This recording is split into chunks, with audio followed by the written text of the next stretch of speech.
ಹಸಿರು ಗದ್ದೆಗಳು, ದೊಡ್ಡ ಮರಗಳು ಮತ್ತು ಶಾಂತವಾದ ಒಂದು ಸುಂದರ ಹಳ್ಳಿಯಲ್ಲಿ ರವಿ ಎಂಬ ಚಿಕ್ಕ ಬಾಲಕ ವಾಸಿಸುತ್ತಿದ್ದ. ಅವನು ತುಂಬಾ ಚುರುಕು, ಸದಾ ಆಟವಾಡುವ ಸ್ವಭಾವದವನು. ಆದರೆ ಆಟದ ಮಜಕ್ಕಾಗಿ ಕೆಲವೊಮ್ಮೆ ಅರಿಯದೆ ಪ್ರಾಣಿ ಪಕ್ಷಿಗಳಿಗೆ ಕಲ್ಲು ಎಸೆಯುತ್ತಿದ್ದ.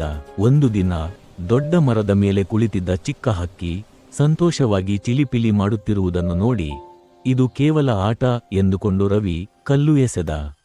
ಆದರೆ ಆ ಕ್ಷಣದಲ್ಲೇ ಕಲ್ಲು ಹಕ್ಕಿಯ ರೆಕ್ಕೆಗೆ ತಾಗಿ ಅದು ತೀವ್ರ ನೋವಿನಿಂದ ಕಿರುಚಿತು ಮತ್ತು ನೆಲಕ್ಕೆ ಬಿದ್ದಿತು. ಆ ಕಿರುಚು ರವಿಯ ಹೃದಯವನ್ನೇ ನಡುಗಿಸಿತು. ಅವನ ಮುಖದ ನಗು ಮಾಯವಾಯಿತು, ಕೈಗಳು ನಡುಗಿದವು.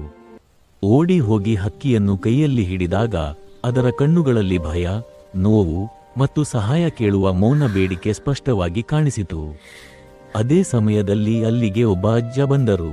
ಅವರು ರವಿಗೆ ಮೃದುವಾಗಿ ಹೇಳಿದರು, ಮಗನೇ, ನಮಗೆ ಚಿಕ್ಕ ಗಾಯವಾದರೂ ಎಷ್ಟು ನೋವಾಗುತ್ತದೆ ಗೊತ್ತಾ? ಹಾಗಾದರೆ ಈ ಮೂಕ ಪ್ರಾಣಿಗಳಿಗೆ ಇನ್ನಷ್ಟು ನೋವಾಗುತ್ತದೆ. ಅವು ಮಾತಾಡಲಾರವು, ಆದರೆ ನಮ್ಮಂತೆ ನೋವು ಅನುಭವಿಸುತ್ತವೆ ಎಂದು. ಆ ಮಾತುಗಳು ರವಿಯ ಮನಸ್ಸನ್ನು ಆಳವಾಗಿ ತಟ್ಟಿದವು. ಕಣ್ಣಲ್ಲಿ ನೀರು ತುಂಬಿತು. ನಾನು ತಪ್ಪು ಮಾಡಿದೆ ಎಂಬ ಭಾವನೆ ಅವನ ಹೃದಯದಲ್ಲಿ ಮೂಡಿತು. ತಕ್ಷಣವೇ ರವಿ ಹಕ್ಕಿಯನ್ನು ಮನೆಗೆ ತೆಗೆದುಕೊಂಡು ಹೋಗಿ ಅದರ ರೆಕ್ಕೆಯನ್ನು ಸಣ್ಣ ಬಟ್ಟೆಯಿಂದ ಎಚ್ಚರಿಕೆಯಿಂದ ಕಟ್ಟಿದ. ನೀರು ಕೊಟ್ಟ, ಧಾನ್ಯ ಹಾಕಿದ, ಪ್ರತಿದಿನ ಪ್ರೀತಿಯಿಂದ ನೋಡಿಕೊಂಡ. ದಿನಗಳು ಕಳೆಯುತ್ತಿದ್ದಂತೆ ಹಕ್ಕಿ ನಿಧಾನವಾಗಿ ಚೇತರಿಸಿಕೊಂಡಿತು. ಅದರ ಕಣ್ಣುಗಳಲ್ಲಿ ಮತ್ತೆ ಜೀವಂತಿಕೆಯ ಹೊಳಪು ಕಾಣಿಸಿತು. ಒಂದು ಸುಂದರ ಬೆಳಿಗ್ಗೆ ರವಿ ಹಕ್ಕಿಯನ್ನು ಅದೇ ದೊಡ್ಡ ಮರದ ಬಳಿ ತೆಗೆದುಕೊಂಡು ಹೋಗಿ ನಿಧಾನವಾಗಿ ಹಾರಲು ಬಿಟ್ಟ. ಹಕ್ಕಿ ಸ್ವತಂತ್ರವಾಗಿ ಆಕಾಶಕ್ಕೆ ಹಾರಿತು. ಆ ಕ್ಷಣದಲ್ಲಿ ರವಿಯ ಹೃದಯ ಸಂತೋಷದಿಂದ ತುಂಬಿತು. ಅವನು ತನ್ನೊಳಗೆ ತಾನೇ ಪ್ರತಿಜ್ಞೆ ಮಾಡಿಕೊಂಡ, ಇನ್ನು ಮುಂದೆ ಯಾವ ಮೂಕ ಜೀವಕ್ಕೂ ನೋವು ಕೊಡಬಾರದು. ಪ್ರಾಣಿಗಳನ್ನು ಪ್ರೀತಿಸಿ ರಕ್ಷಿಸಬೇಕು.